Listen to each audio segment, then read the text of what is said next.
didn't talk too much. I only hang with my group of friends, and I'm loud around them, but I'm still kind of laid back. Even my rap name was Ease because I was always chill. First I got your voicemail, then I got you. We can meet in person or maybe on Zoom. So tell me what's your genre, tell me what do you do. I'd like to know the things that specifically make you you. Hey. Oh no.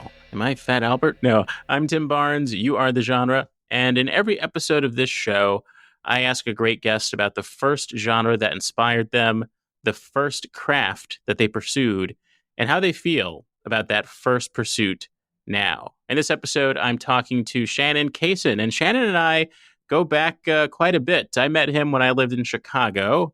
Let's see, I moved to Chicago in 2012, so we probably met maybe that year, maybe 2013.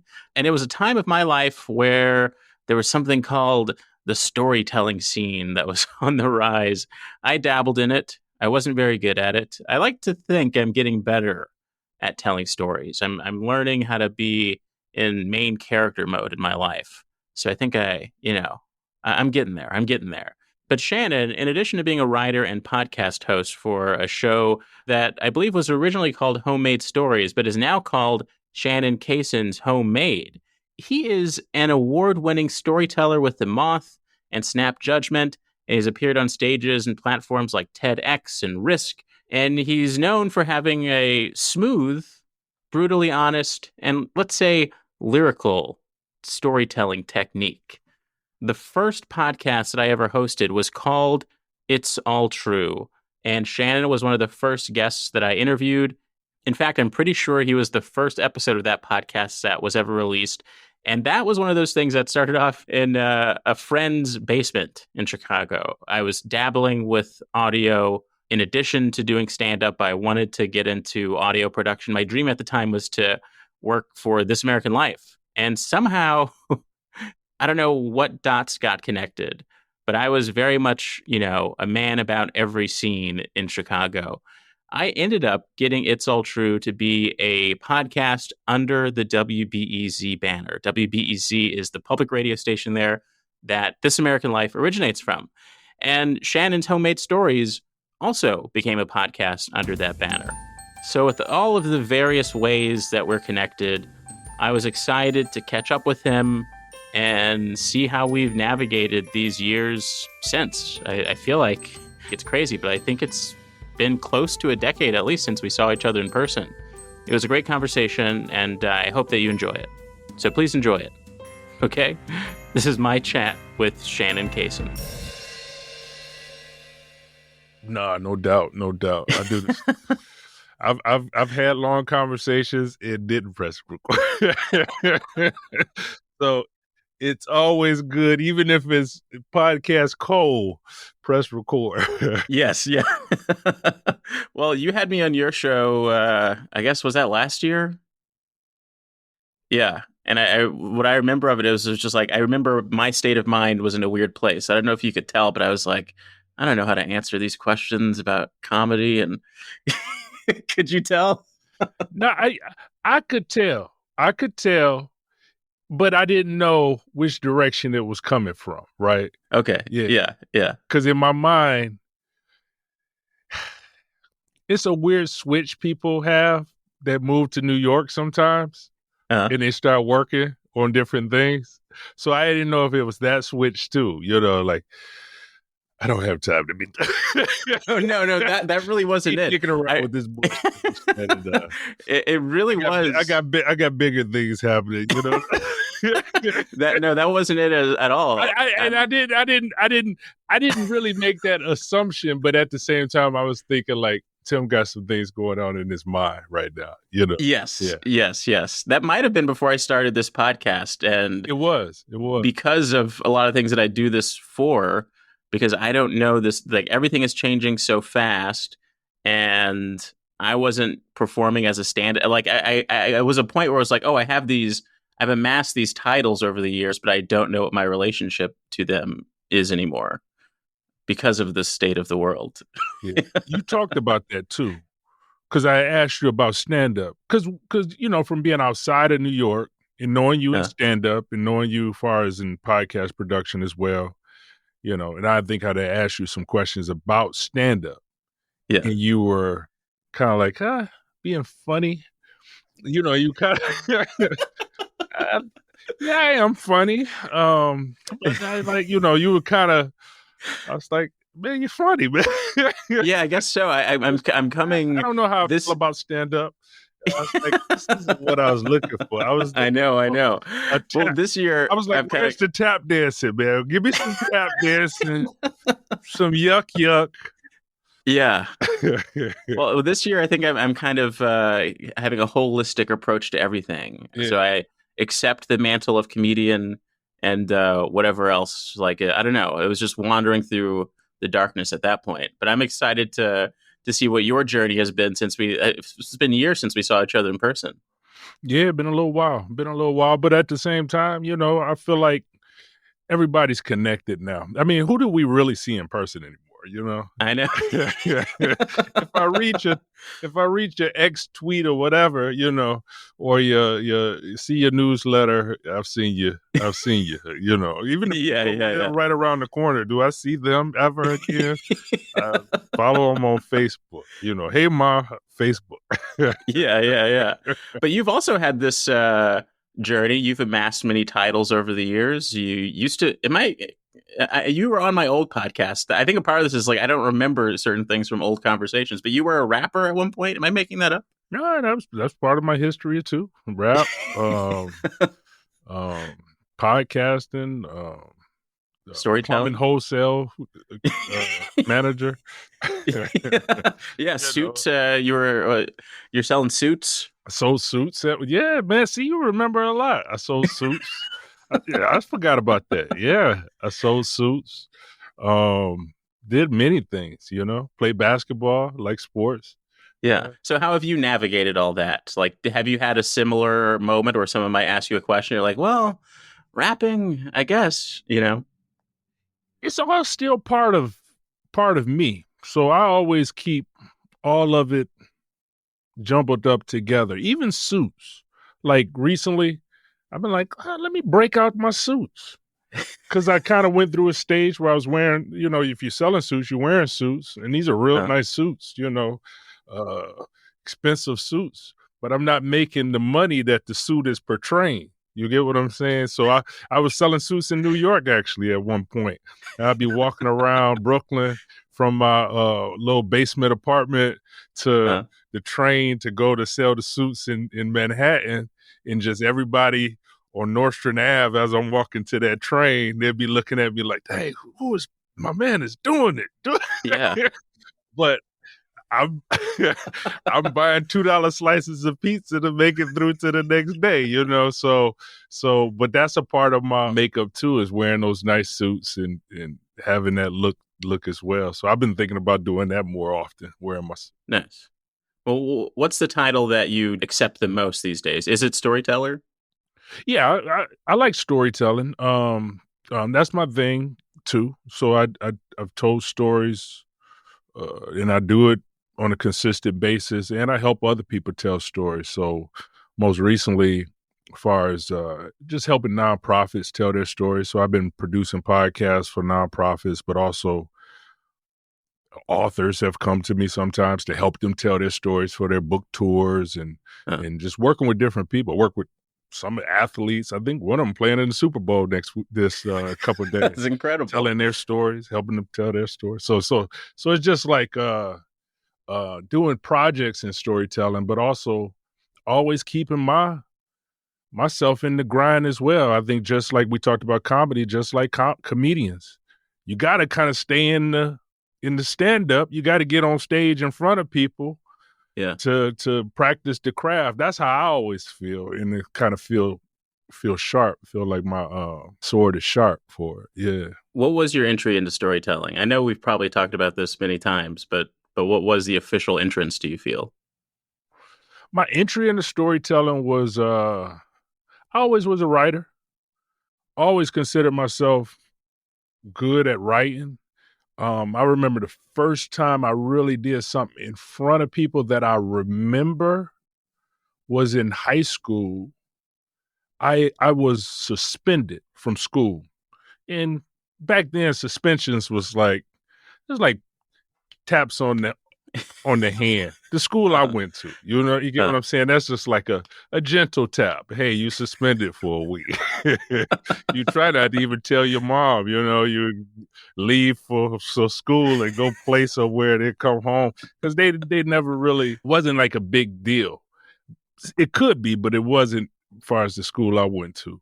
So I remember my principal, Mr. Moore, called me to the school and he said, hey, Shannon, come back to the school. So I'm suspended and my principal is calling me at home to come back to school to talk to him.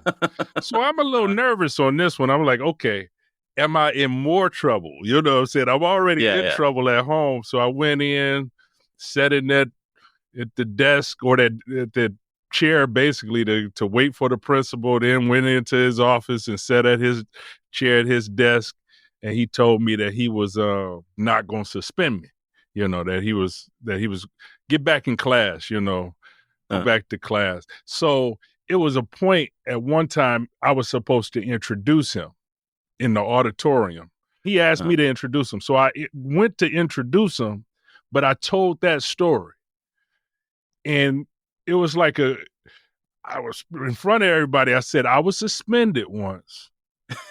And our principal is the type of principal, he's the type of man who called me from my suspension back to the school and told me to get back to school because he has a relationship with us. And I'm talking to the students and everything. Yeah. And then I said, welcome to the stage, our principal, Mr. Moore, you know, and he got on stage and he was like, man, that was a great introduction, you know. And then when I went off, everybody was patting me on the back like that was pretty good. So it was an honest story because I told that I had gotten in trouble, but it was honest as well, telling about Mr. Moore was the type of dude who looked past your troubles and still for you, you know, even though you messed up, he still got your back. So that was my first thing. And then that was one of the things where I was like, I kind of like that feeling, the pats on the back and everybody related to my story. So, yeah. And there's a clear through line between, you know, that, were you rapping at the time? Yeah. I was rapping at the time too. Yeah. So what is the nucleus of that interest in telling stories, even through music and everything? Like, is it something about the way your family communicates with each other? Is there something that was kind of helpful in the ability, like often people say like jokes got me out of a bunch of tough situations, but do you feel that the ability to convey a beginning, middle, and end helped you in your youth? So for me, I feel like telling stories is a way to be heard, right? So even with hip hop, so Detroit, you got to picture I graduated high school in 93. So this is the early 90s, 80s, late 80s, early 90s, hip-hop golden years. The best hip-hop albums came out in that 88 to 93 time frame. You get what I'm saying? Like Big Daddy Kane period and Nas and all these great MCs, Rakim, it was 88, came out of during those times, you know. So hip hop was a way to be heard. And then later on, storytelling is a way to be heard. I was always an introverted guy, right? So I was like introverted in high school. I didn't talk too much. I only hang with my group of friends, you know, and I'm loud around them, but I'm still kind of laid back. Even my rap name was Ease because I was always chill. So my rap name was Ease. So even the high school I went to, nobody knew I rapped. I didn't rap in high school. My friends were from other schools, and we had a crew, and we would rap around the city. But my high school friends, you know, or the people in my high school didn't really know I rap, you know. So I always keeping things in certain pockets for me. But hip hop and storytelling was a way to be heard because I wasn't the loud guy. I was the guy in the background. And even family wise, my dad is probably one of the most loud, charismatic people in the city. So always with him, I was just always looking up to him or watching him do things. But even from his side, I don't think he was looking at me as my son is boisterous or loud, or he just kind of looked at me like maybe I was quiet, And many people think of me as quiet, and still I'm quiet. But stories, if I have a microphone or if I'm on stage, you got to hear me. I'm the only one up there, and if I'm on the mic, I'm the only one speaking. So it's my chance to shine, my chance to be heard. Yeah. I think we both have that similarity there, where I was definitely the last person in my large extended family that anybody ever would have thought would have gotten been on stage and on TV. And it is that same thing. It's that feeling of mostly being quiet, but through saying the joke and the acknowledgement of the laugh, there's that feeling of like, oh, I am understood. So I think that's where that nucleus is for me. But I'm curious, like, what are the steps that lead into having a rap crew? Like, it feels different these days. Like, you can just like connect a mic to your laptop and start rapping or whatever. But at the time, it was just like, you have to find people with this similar interest and have this moment of courage to release the rhymes to your friends. Release the rhymes. I like that. Release the rhymes. Now spit that. I'm gonna release these rhymes. No, I love that you say people didn't expect that of you, right? So the people didn't like what you're doing now and how you're on TV or how you can go on stage in front of thousands of people and tell jokes.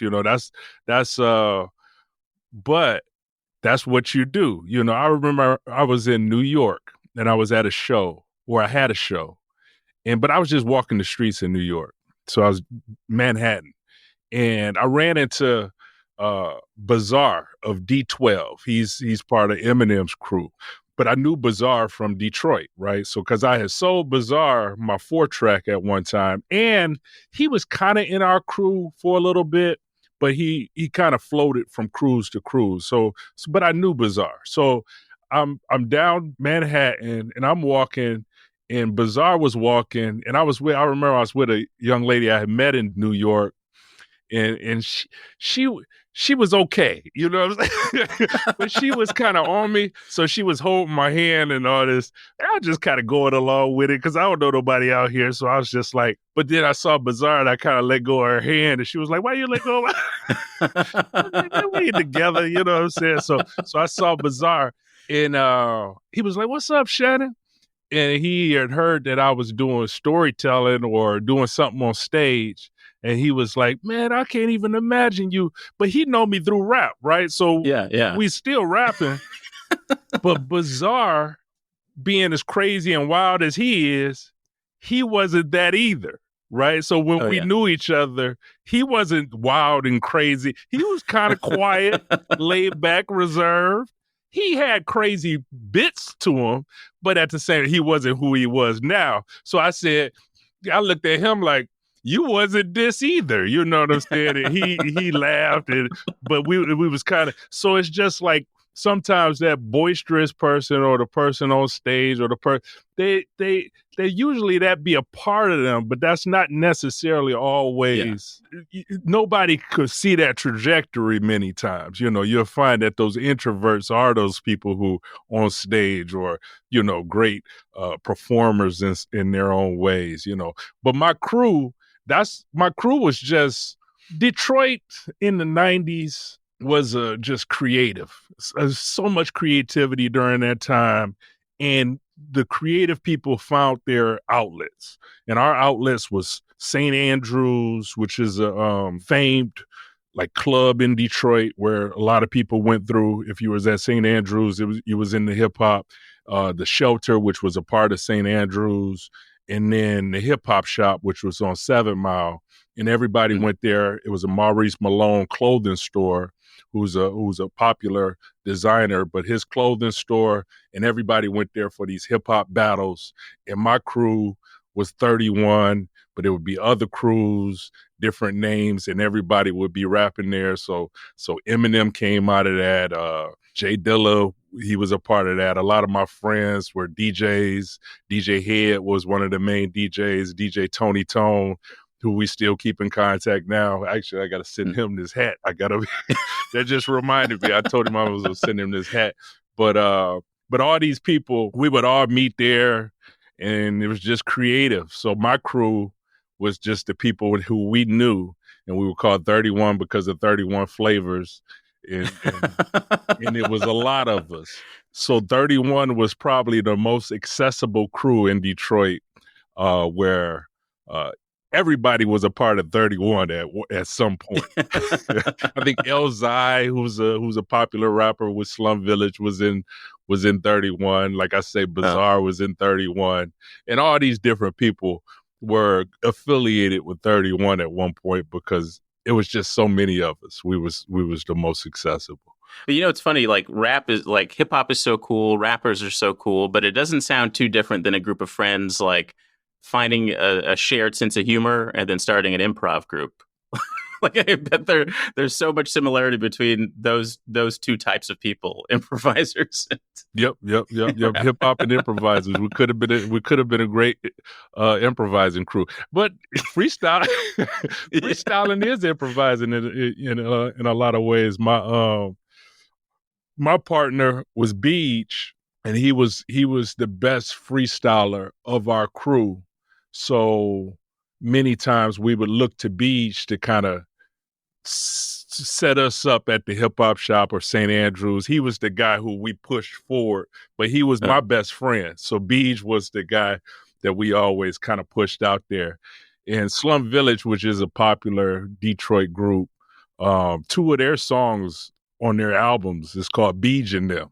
Kind of like our crew, but it was Beach who, like, we was in them, but we would always kind of push Beach out there. Hey, Beach, you stand up for us. You be the one in the middle, and you rhyme for us, So yeah. So would you say hip hop is the first genre that called out to you when you were a kid, or was there something else?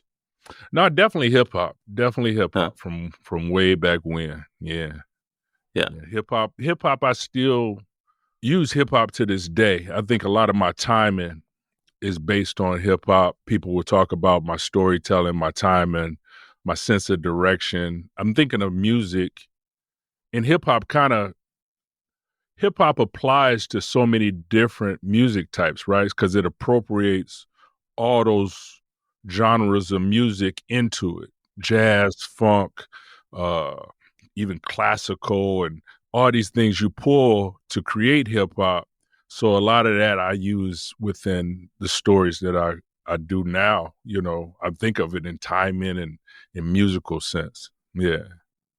And what would you say the first craft was that you pursued? Would you say that's rapping, or is there something else? Like, what was the separation between your creative life and your public life? Separation? Yeah, like what were you, like, what was your first official job, I guess? I guess I'm asking. And how do you deal with that? You have this, everything we're talking about is very much in that creative lens. These are things that you're genuinely interested in. But how did that combat with like what you were doing to get by? Yeah, a job was a job, right? So, So early on, I'm talking like 12, 11, I wanted to be a hip hop artist. That's what I wanted to be, right? Yeah. So when we were listening to music, me and Beach, we grew up on the same block. We wanted to be in hip hop. So as you grow up, and I went to college at Michigan State University, I still was involved in hip hop, but I was going to look for careers. But at the same time, I wanted to kind of be back in the I wanted hip hop to take over that, so I didn't have to do a job as a plumbing wholesale manager. I wanted to be a hip hop artist. But in many ways, I was kind of I was still that introverted guy, so I didn't really push it too hard. I was hoping that Beach would make something, and then I can kind of fill in with him. And and many people did. I remember, what is his name? Shoot. Paul Rosenberg. Paul Rosenberg. He went to Michigan State as well, right? And he's Eminem's manager or so. You know, I think he ran Def Jam and everything. But I remember we was at Michigan State, and we called him Paul Bunyan back then. So he rapped. He was a whack rapper. You know, he couldn't rap really that good, you know, but he would try to rap, you know. But he would be in the rap. But I remember I was talking to him, and I was like, "Hey man, what you gonna do?" He was like, "Man, because he was in, I think he was in law school." And he was like, I'm gonna do something with entertainment, and I'm gonna do the rap. I'm gonna be the rap lawyer or something like that. And I was just looking at him like, yeah, we in here wasting our time. You know, in college we wasted our time because we really want to do rap. You know, but it ended up working out for him where he you know, doing really big projects with rap, but it was a job to kind of get back to the creative, like just a job for the meantime. Get back to the creative work, you know. And most of my friends were like that, yeah. Yeah, it's interesting that you weren't seeking creative jobs. It doesn't sound like you were. Like you really had that severed. I was an advertising major, so my job path was creative in a sense, you know, in advertising. So even at Michigan State, I was looking for a creative outlet in advertising, and then I loved writing and that's how I kind of ran about storytelling because of my love of writing. I felt like I aged out of hip hop in some ways, but writing was a way to continue that creative direction. Yeah. Let's talk about that feeling of aging out of hip hop. Like what were the things that kind of cemented that feeling for you, or was it a feeling that you kind of got over? Yeah, I just didn't feel like that was something that I was professionally looking to go in that direction. Having kids, having a family, just looking at others who kind of stayed in that, and they're stuck in that at that phase in their life, and you're just maturing out of that phase. So looking at that direction and saying, I'm not going to be a hip hop artist, and just knowing I would feel, I might not look, but I would feel silly on stage rapping, you know, I would feel silly. However, still have flow. Yeah. Even to this day, you know, me and my friends would go, and they might be grandparents now. You get what I'm saying?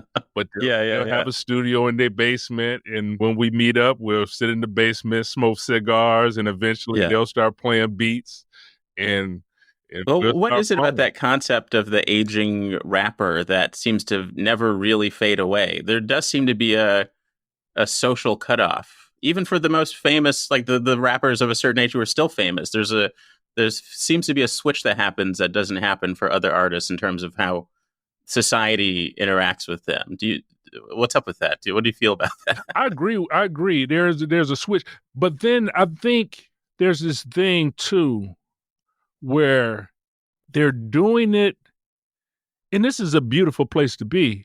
They're doing it because they want to do it, and not for the notoriety. They're doing it because I enjoy it and I have something to say. You know, so like LL Cool J just came out with an album not too long ago. Good album, you know. Did he want it to blow up? I'm sure, but LL Cool J, he needed the album to blow up? No, you know, but it's good in his discography. Tribe Called Quest, I mean, it's a little while ago, but they had a new album come out after a decade hiatus and put out a classic album. For an album they hadn't done music in a long time. Rest in peace to Fife. And the album is a killer. You know, you listen to it right now. And Common and Pete Rock, they have an acclaimed album right now. And Common, I'm sure he has multiple other pursuits that he could do, but the hip hop is still there. He still has something to say. He actually put out an album with Kareem Riggins, who's a Detroit jazz artist and hip hop producer, Robert Glasper, and some other people, but also Common. And this was a few years back, called August Green. I don't know if it got any notoriety. It got a little bit, but a lot of people don't know about it. Great album. One of my favorite albums, because it's more like introspective hip hop, almost meditative hip hop. It's a great album. So I think people reach that point of they're not necessarily trying to make it or to I'm going to try to get signed or something like that, but they're just doing it because they enjoy doing it. So like if me and my friends got together and we did do something hip hop related, we're doing it because we just want to do it. I feel like the people you're mentioning are a sign of like people who've reached that sort of mental state. But there are certain artists, like I feel like Kendrick Lamar is already there. Like, he's not maybe he is focused on the fame of it all, but I feel like he will get to this point that you're talking about. Whereas someone like Drake, it seems, I often wonder, like, I don't know, I don't want to see. Still need validation. I don't want to see 60-year-old Drake. Drake taking a beating right now, man. He taking the beating. He trying to hold his head up high. But Drake will come back strong. He got other areas too. He can go into acting and stuff. I just think he break. Take a break. let it die down. Don't feed it. Yeah. Don't scroll away. You Are the Genre. We'll be right back after the break. Here we are in the middle of the show where I remind you that You Are the Genre is a listener-supported podcast. And if you are enjoying this conversation and have enjoyed many of the others, there are a few ways that you can support the show. You can subscribe to the newsletter associated with it. There's a link to that in your show notes. You can also just leave a nice rating and review wherever you're listening to it. That does a world of help. It helps the algorithms do whatever they do to get the podcast in front of other people that might be interested in it. And back to that newsletter, if you'd like to support the podcast financially, you can upgrade to a paid subscription, which gives you advanced episodes of the podcast. That's the podcast before the rest of the world gets to hear it. It's unedited, it's unpolished, it's raw. So you get to hear, what changes before it comes out for the world. And, that's a monthly subscription, or you can pay for the full year. And I understand that that's not, always the best situation for people who want to help out. So you can also go to ko-fi.com. I think that's how you spell the name of this website. It's just a way to basically buy me a cup of coffee.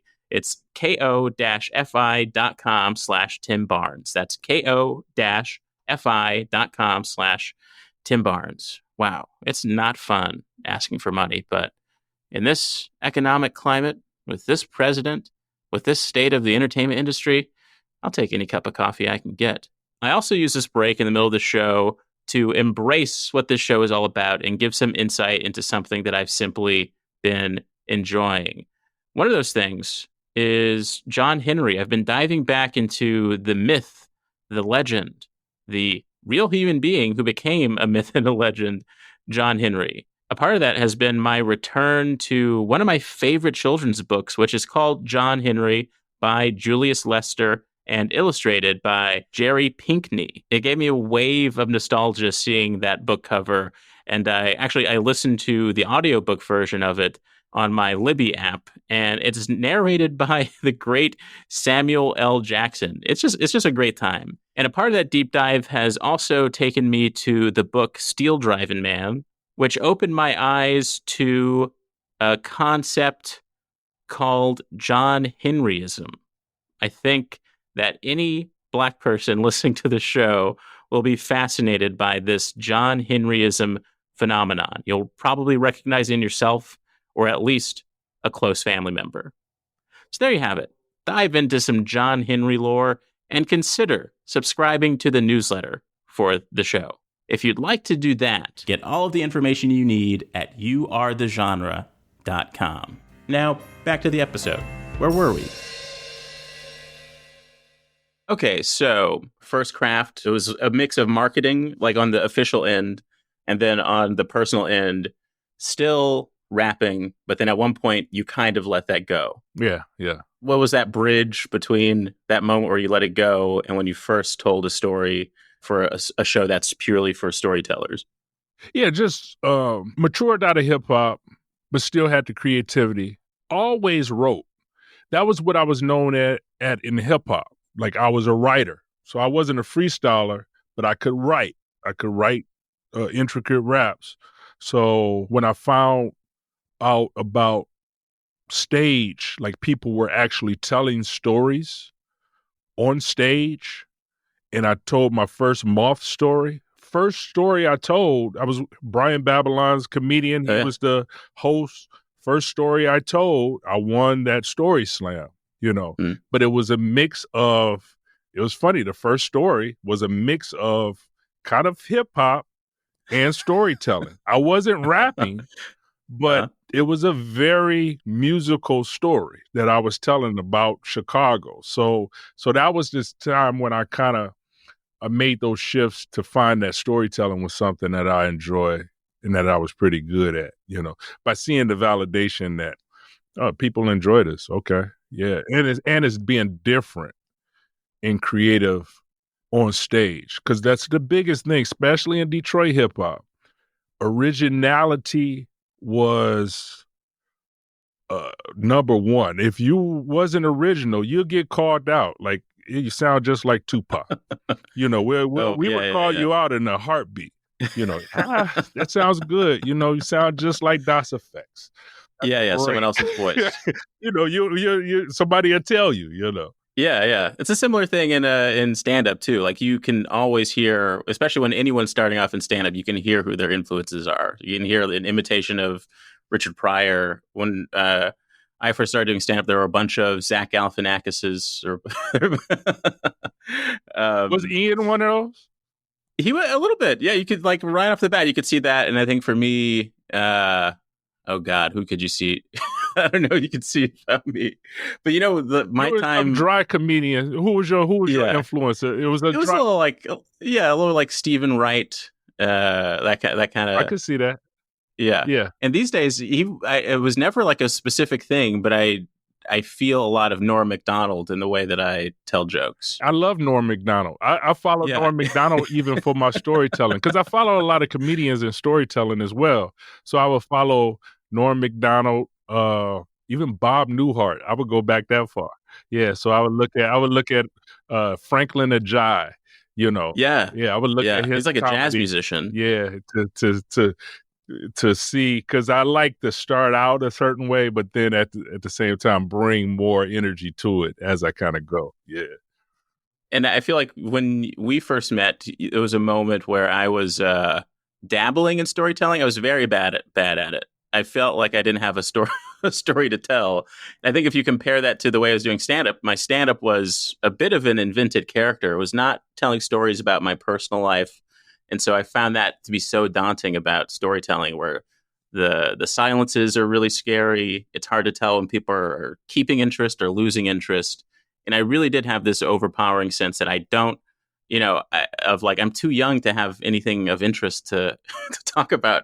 And my life is overwhelmingly boring, I feel like. So I only had one story about getting stabbed one time. That's like a moment. That's like something in the world that happened to me. But nothing really beyond that. But I loved this weird circle of storytellers, all of the weird infighting and competition. And competition, and it was Was it that in comedy too? Was it infighting and competition? Well, I think that because a lot of storytelling shows have a competitive nature to them, that made that come out a lot in that portion of the storytelling scene. Whereas like stand up, like there is like a lot of hate and gossip and stuff like that. But I think it's not inflamed by the fact like you won something or whatever. And I felt like so much of the concept of winning a show made things complicated in those circles. So that's an interesting perspective. Yeah, I could see that. Yeah. Yeah. Nah, I dabbled with comedy as well. The one thing about comedy that I felt like I couldn't get fully engaged in was that you had to do it so often.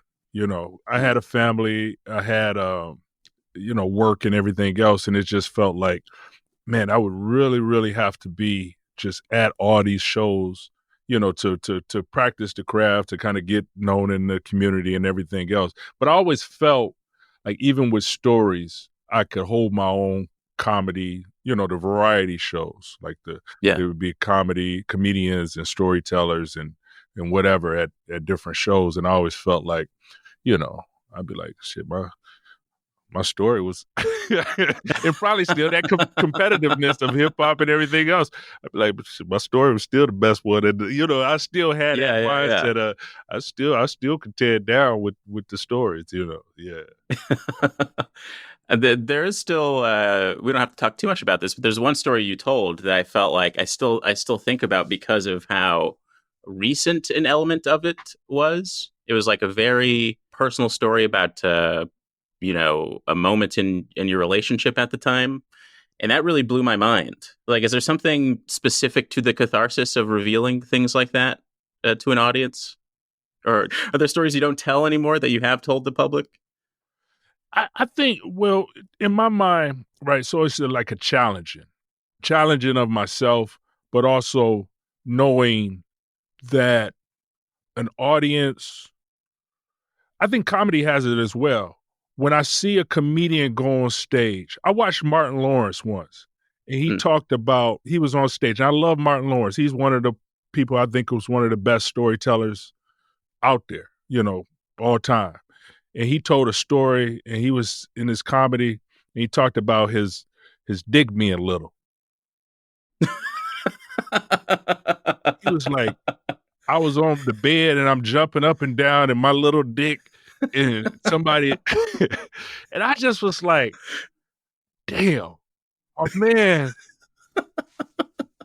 on stage, biggest comedian in the world, and he is vulnerable enough to say that I ain't packing. I'm, I'm like, damn. So those kind of things always challenge me to be able to go to a place that most people won't go, to talk about being embarrassed or to talk about making huge mistakes that cost me years off my life, and can I do that and still manage myself, my own personal, inside, so I'm not crying or grieving on stage. So it's like time frames of when you can do it, but once you get that moment that I can release this, it could help somebody else, but also just the challenge of it. So I like that idea of challenging myself to be more vulnerable, to kind of, and people use that word all the time, but do you really go there? Do you really say, my dick is little as a black man and the biggest comedian in the world, and you to go on stage and say, I have a little dick? That's amazing. And if you can do it, most people can't. But that's a skill we could use in politics right now too. It's all ego, all big. I'm the biggest. I'm the greatest. I'm the this. We know it. We looking at you, and we know it's not true. But you're going to go with it as long as you can.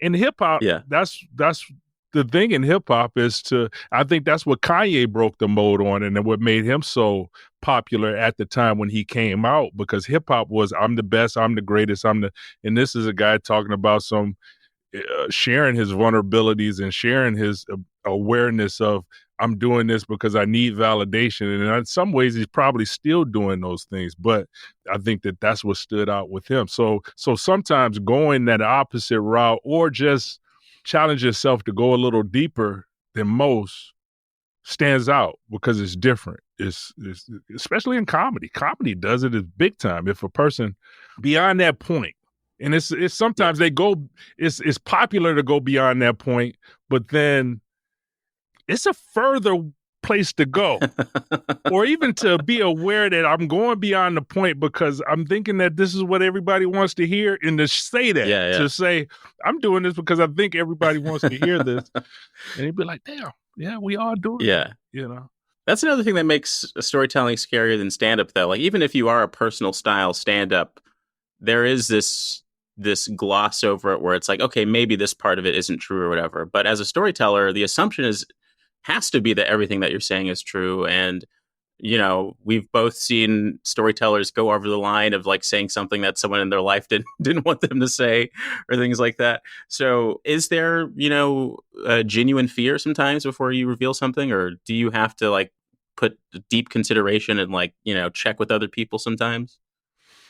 Sometimes I let things play out. It's so much of life, right, Tim, to share that I don't feel like I need to share what happened yesterday. Yeah. And sometimes I might share what happened yesterday, but if it's something that needs time to heal us all, family, friends, people who may be involved in the story, I'm not going to put that out there right away because I need Yeah. time to heal from it. But after those periods have passed, I'll share, but I'll share from the direction of myself. Like I'll share about me and not so much about the other person. Even when I'm directing people in storytelling, I try not to have people point to people, that's the monster. Let the Yeah. audience figure it out if it is a monster. But it's other sides to the monster. And then it's unbelievable too when you're just pointing at somebody and saying, that's the monster. What Yeah. monster? They're like, What yeah. monsters you got? I want to share my monsters. And then if you see a bigger monster, you know it by the story over me sharing the story. But I let time pass. I let a little space pass before I kind of get into. There's some stories right now that I like to develop, but I haven't lived through them totally yet. So I don't know how they go. I don't know how they go in just yet. So me sharing it would be a little premature. And are you're still specifically doing the Homemade Stories podcast, right? Yeah. So I do my show, Shannon Cason's Homemade, and I've been putting it out pretty regularly recently. And moved it to doing YouTubes as well. So I do the podcast and the YouTube on and a lot of the social posts as well, just sharing different stories and parts of my story. And it has this sort of vibe, and I always think about the Bernie Mac on the Bernie Mac show sitting in his chair.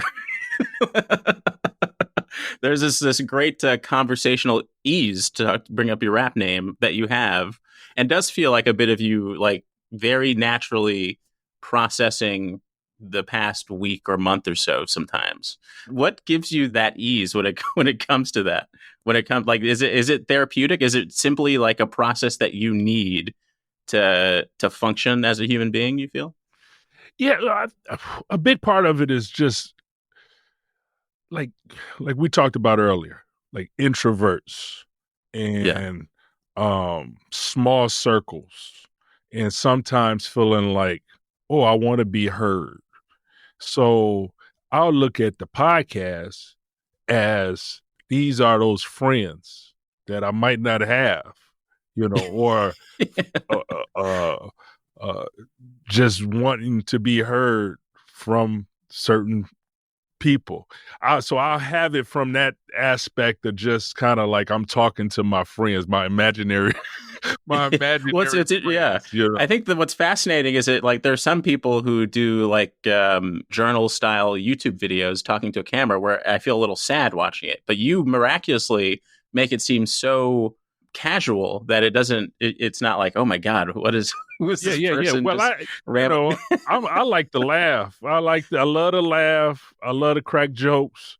I love to crack on each other. If I got friends, we're talking about each other. We love each other, but we're, saying harsh. I'm trying to find a way to hurt your feelings. And sometimes I have to watch that with I know, like to get on with you and just automatically start pouring on you insults. And then you'd be like, Shannon, what's up, man? You don't like me or so? And I'm like, so even in my show, like I'm making fun of myself or I'm making fun of people who I'm talking to, but I'm talking to them, So, and then a lot of my inspiration too, I grew up didn't grow up, but I had a long period in church. So I would watch sermons. And I always was impressed by pastors who would go on stage and they would talk to the congregation in in like a friendly manner, or they would bring up people within the sermon. They could say, the Smiths over here, they did this and that and the other. So I try to do that too in my podcast, where I'll bring up, I call them friends of homemade. So I'll bring up people who maybe sent me an email, or people who we talked on my Patreon or something. I'll bring them up in the podcast just casually. So, and I always was impressed with that with sermons. So I try to do that with my storytelling as well.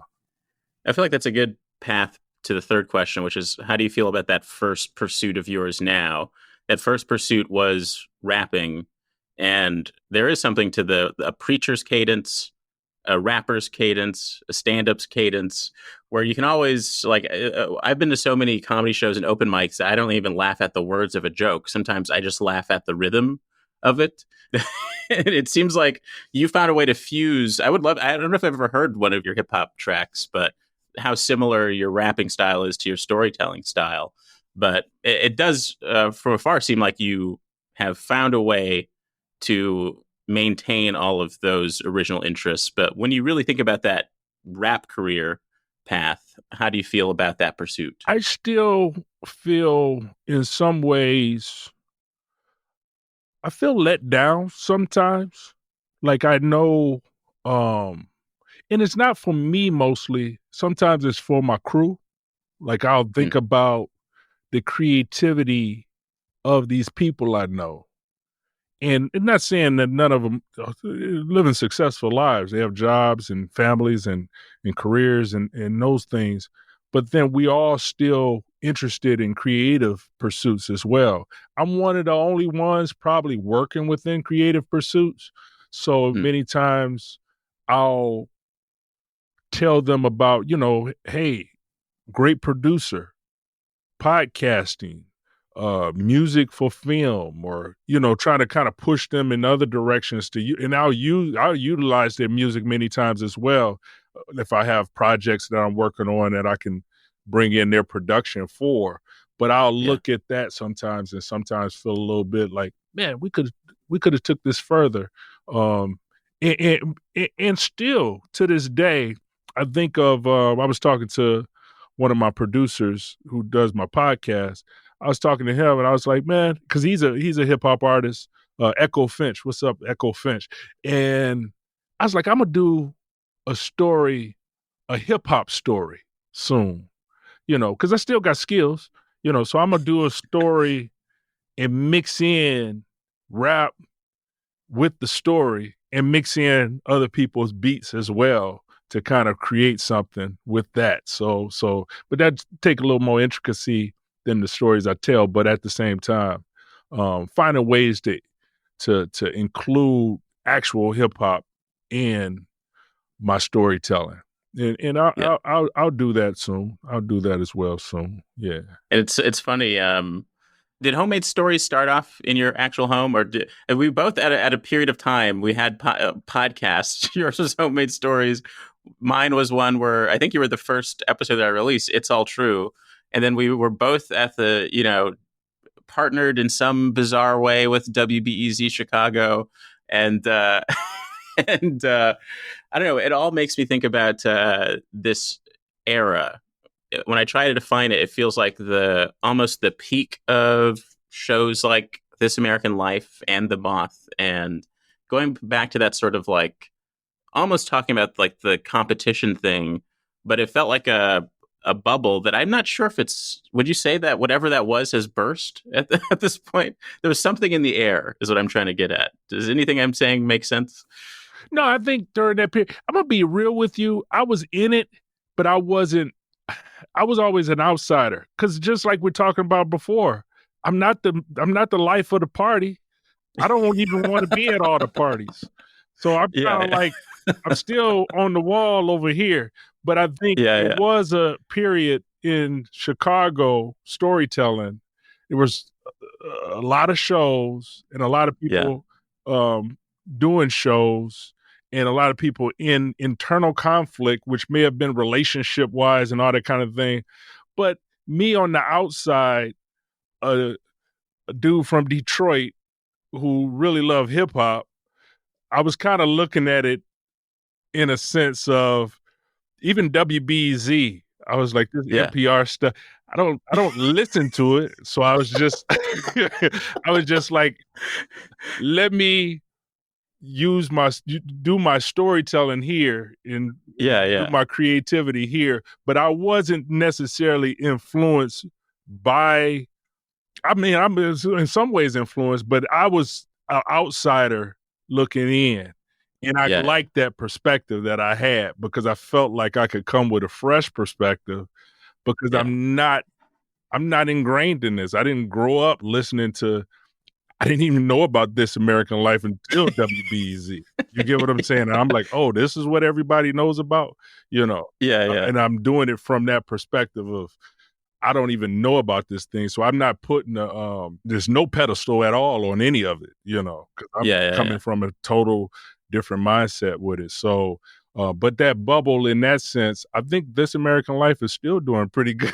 I think all those shows that come out of that are still doing pretty good, and many people have moved on from that stage to bigger and better things. It's a lot of writers through it, and a lot of some screenwriters through it, and like yourself, you spent a little time in that Yeah. in that vein as well. So many people just branch to different things, and it continues on. It continues on. You know, through my podcast, I still do my podcast.